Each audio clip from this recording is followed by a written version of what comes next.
Timnas Indonesia tidak perlu khawatir menghadapi dua laga krusial di Maret 2025. Pemain-pemain andalan dengan postur tinggi akan menjadi senjata utama dalam menghancurkan lawan. Di bawah Mister Gawang, Marten Pas akan kembali menjadi tumpuan utama. Kiper naturalisasi ini sudah tampil 6 kali bersama Timnas Indonesia sejak debutnya melawan Arab Saudi pada September 2024. Dengan tinggi badan 1,97 meter, Pas sangat ideal sebagai penjaga gawang. Selain memiliki refleks tajam, ia juga ahli membaca bola-bola silang. Lini pertahanan Timnas Indonesia juga tidak kalah tangguh. Jay Idze sang kapten, menjadi palang pintu andalan di jantung pertahanan. Dengan postur 1,9 meter dan ketenangan tinggi, Idze kerap menjadi ancaman dalam situasi bola mati. Dengan 9 laga tanpa absen sebagai starter, Idze adalah kunci utama perjalanan Timnas menuju Piala Dunia 2026. Di lini tengah, Ivar Jenner akan menjadi kekuatan tambahan. Gelandang berusia 20 tahun ini memiliki daya jelajah tinggi dan fisik ideal dengan tinggi 1,88 meter. Jenner sudah tampil 15 kali untuk Timnas Indonesia dan menjadi salah satu pemain muda paling menjanjikan. Bersama Tom Hai dan Marcelino Ferdinand, Jenner diharapkan mampu menjaga keseimbangan lini tengah. Sementara itu, lini depan Indonesia diprediksi akan semakin tajam dengan kehadiran Oleh Romeni. Oleh yang kini bermain untuk Oxford United, memiliki postur tinggi 1,85 meter yang ideal untuk duel bola udara. Dengan naluri mencetak gol tinggi, ia sudah mencatatkan 2 gol dari 13 penampilan musim ini. Kehadirannya akan menjadi opsi tambahan bagi pelatih Sintayong saat menghadapi pertahanan Australia dan Bahrain. Dengan kombinasi kiper tangguh, lini belakang solid, gelandang pekerja keras dan striker mematikan, Timnas Indonesia memiliki peluang besar untuk melanjutkan tren positif di kualifikasi Piala Dunia 2026.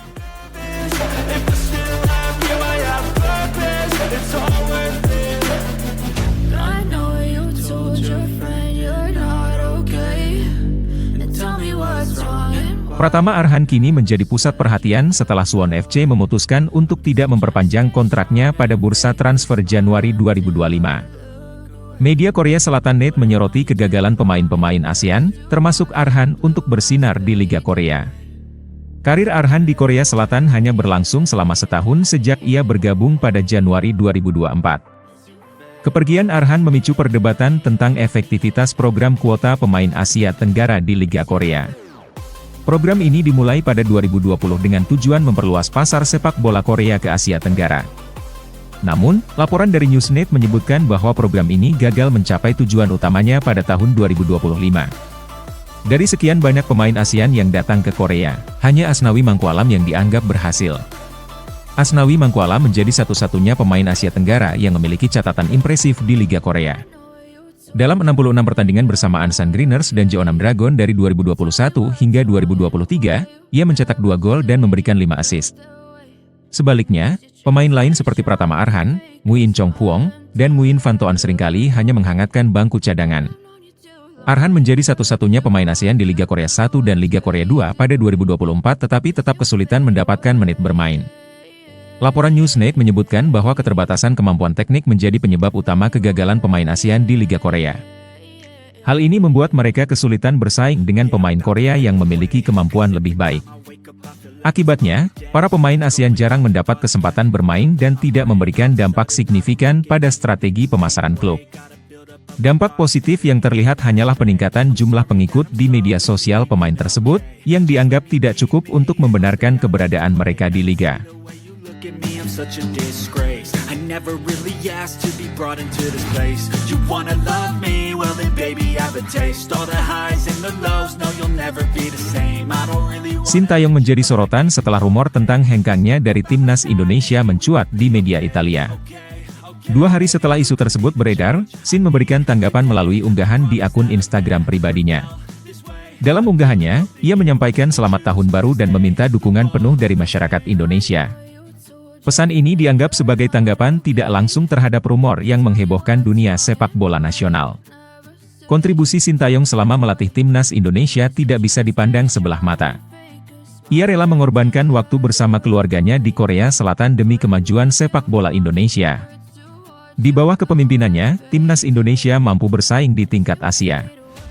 Prestasinya meliputi keberhasilan membawa timnas lolos ke Piala Asia 2023 dan 2027, serta mengantar skuad Garuda hingga babak ketiga kualifikasi Piala Dunia 2026 zona Asia. Semua pencapaian ini tidak lepas dari dukungan program terencana PSSI yang bekerja sama erat dengan pelatih asal Korea Selatan tersebut. Namun, isu terkait masa depan Sintayong di timnas Indonesia terus menjadi bahan perbincangan. Media Tuttosport mengungkap bahwa Erick Thohir memiliki ambisi besar untuk membawa timnas tampil di Piala Dunia, bahkan mempertimbangkan pelatih asal Eropa sebagai pengganti Sin. Meskipun demikian, rumor ini belum mendapat konfirmasi resmi dari PSSI. Banyak pihak mempertanyakan apakah mengganti pelatih di tengah performa positif timnas merupakan langkah yang bijak. Sintayong sendiri tetap optimis dan fokus pada misi besarnya bersama timnas Indonesia. Terlepas dari rumor yang beredar, fokus utama saat ini adalah menjaga konsistensi performa dan memanfaatkan peluang emas untuk mewujudkan mimpi tampil di Piala Dunia 2026. Dengan semangat tinggi, Sintayong tetap tersenyum dan berusaha menjaga optimisme di tengah tantangan yang ada.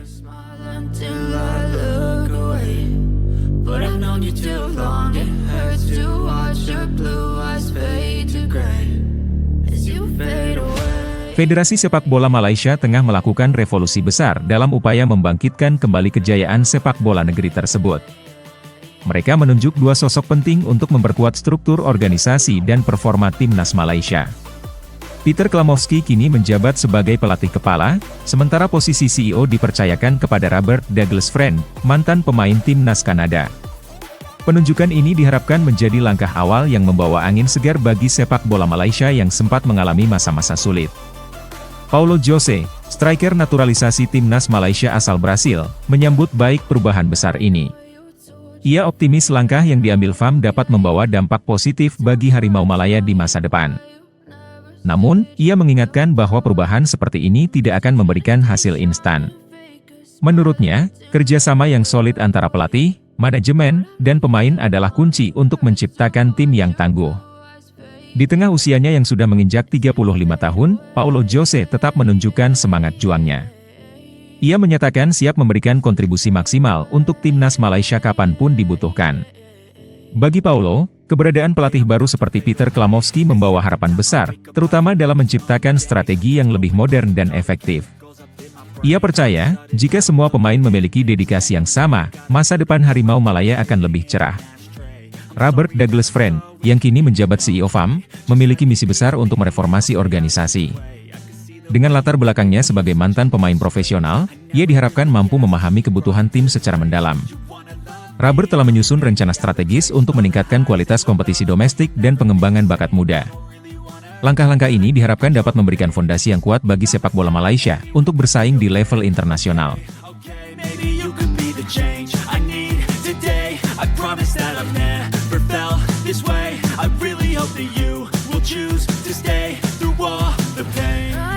Ketua PSSI Erick Thohir bertemu dengan Menteri Pemuda dan Olahraga Dito Aryo Tejo pada Kamis. Pertemuan yang berlangsung pada hari pertama kerja di tahun 2025 ini membahas berbagai topik penting terkait pengembangan olahraga di Indonesia. Dalam unggahan di Instagramnya, Dito mengungkapkan bahwa salah satu fokus utama diskusi adalah kolaborasi antara Kementerian BUMN dan Kemenpora. Kedua pihak ingin memaksimalkan potensi generasi muda Indonesia melalui berbagai program yang mendukung prestasi olahraga nasional, termasuk Timnas Indonesia. Dalam keterangannya, Dito menyoroti pentingnya kerjasama seluruh pemangku kepentingan untuk meningkatkan prestasi olahraga Indonesia, khususnya sepak bola. Ia menegaskan bahwa perhatian terhadap Timnas Indonesia menjadi salah satu prioritas utama. Dito berharap kolaborasi ini dapat mendorong keterlibatan lebih banyak pihak dalam mendukung sepak bola tanah air. Erick Thohir, yang juga hadir dalam pertemuan itu, menyatakan bahwa pihaknya siap membantu Timnas Indonesia untuk bersaing di level internasional. Erick Thohir melalui akun Instagramnya, menjelaskan bahwa Kementerian BUMN akan terus mendukung perkembangan olahraga nasional. Ia menegaskan bahwa dukungan penuh akan diberikan untuk semua cabang olahraga, termasuk sepak bola. Erick juga mengapresiasi komitmen Menpora Dito yang ingin membawa Timnas Indonesia ke tingkat lebih tinggi. Menurut Erick, visi yang sama ini akan memperkuat langkah strategis untuk pengembangan olahraga di masa mendatang. Khusus untuk sepak bola, Erik memiliki target besar bagi timnas Indonesia. Sebagai ketua PSSI, ia berharap timnas senior dapat lolos ke Piala Dunia 2026, sementara timnas U23 ditargetkan tampil di Olimpiade Los Angeles 2028. Ia menyebut bahwa sinergi antara Kemenpora dan Kementerian BUMN adalah kunci untuk mencapai mimpi besar ini.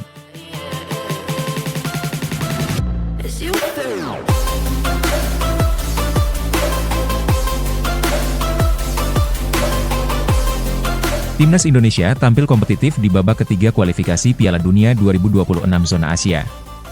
Hingga matchday ke-6, skuad Garuda menduduki posisi ketiga dari 6 tim dengan koleksi 6 poin. Mereka hanya terpaut 1 poin dari Australia, yang berada di posisi kedua sebagai batas akhir lolos otomatis ke Piala Dunia 2026. Dengan performa yang masih berpeluang besar, 4 laga tersisa akan menjadi penentu langkah Indonesia menuju panggung dunia. Jadwal pertandingan timnas Indonesia cukup menantang. Pada 20 Maret 2025, mereka akan bertandang ke markas Australia, salah satu lawan berat di grup ini. 5 hari kemudian, tepatnya 25 Maret 2025, timnas akan menjamu Bahrain di hadapan supporter sendiri. Selanjutnya, mereka akan menyambut Cina di Indonesia pada 5 Juni 2025, sebelum menutup babak ini dengan bertandang ke Jepang pada 10 Juni 2025. Sintayong memainkan peran penting dalam perjalanan timnas Indonesia. Kontribusinya sebagai pelatih tidak bisa dipandang sebelah mata. Ia rela mengorbankan waktu bersama keluarganya di Korea demi fokus mengembangkan sepak bola Indonesia. Dedikasi dan visi strategisnya membuat timnas mampu bersaing di level Asia. Di bawah arahan Sin, timnas mencatat berbagai prestasi membanggakan. Salah satunya adalah membawa Indonesia lolos ke Piala Asia 2023 dan 2027, sebuah pencapaian bersejarah. Selain itu, ia juga sukses membawa skuad Garuda melaju hingga babak ketiga kualifikasi Piala Dunia 2026.